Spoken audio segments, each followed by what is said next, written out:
Common sense. Common sense is common for a reason because it's common.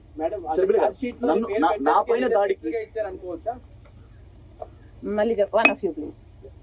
Charge sheet లోని వైఎస్ గారి పేరు పెట్టినందుకే ముఖ్యమంత్రి గారు అక్కడికి పదవి రిటర్న్ గిఫ్ట్ గా ఇచ్చారనుకోవచ్చు. అనుకోవడం కాదండి, అది quid pro quo. This is the quid pro quo. Rajasekhar Reddy, Jaganmohan Reddy గారి ఆదేశాల మేరకే సుధాకర్ రెడ్డి 3 పిటిషన్లు 3 డిఫరెంట్ కోర్ట్స్ లో వేశాడు.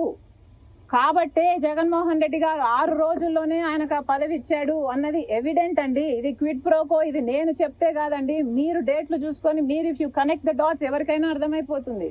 బై కంటిన్యూయింగ్ దట్, నాకు ఐపీసీ మీద సిఆర్పిసి మీద నాకు కమాండ్ ఉంది కాబట్టి, నేను టాలెంటెడ్ ఉన్నటువంటి లాయర్ని కాబట్టి జగన్మోహన్ రెడ్డి గారు నాకు బహుశా పదవి ఇచ్చినొచ్చు. కానీ మీరు చేసినటువంటి కామెంట్స్ లో మొత్తం అంతా రాజకీయ పరంగా కామెంట్స్ ఉన్నాయని చెప్పి ఆయన సవాల్ కూడా విసిరారు. ఏమిటండి ఆయన టాలెంట్? మీరందరూ కూడా చూసారు కదా, ఆయన టాలెంట్ ఊగిపోతూ స్వామి భక్తిని చాటుకోవడం తప్పితే ఆయన టాలెంట్ ఎక్కడ కనిపిస్తుంది?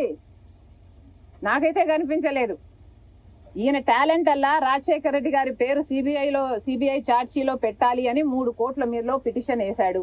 అదే ఈయన టాలెంట్. ఆ టాలెంట్ మెచ్చి అది జగన్మోహన్ రెడ్డి గారి ఆదేశాల మేరకు జరిగింది కాబట్టి ఈయన పిలిచి 6 రోజుల్లోనే, ఈయన ముఖ్యమంత్రి అయిన 6 రోజుల్లోనే సుధాకర్ రెడ్డి గారికి పదవి ఇచ్చారన్నది వాస్తవం.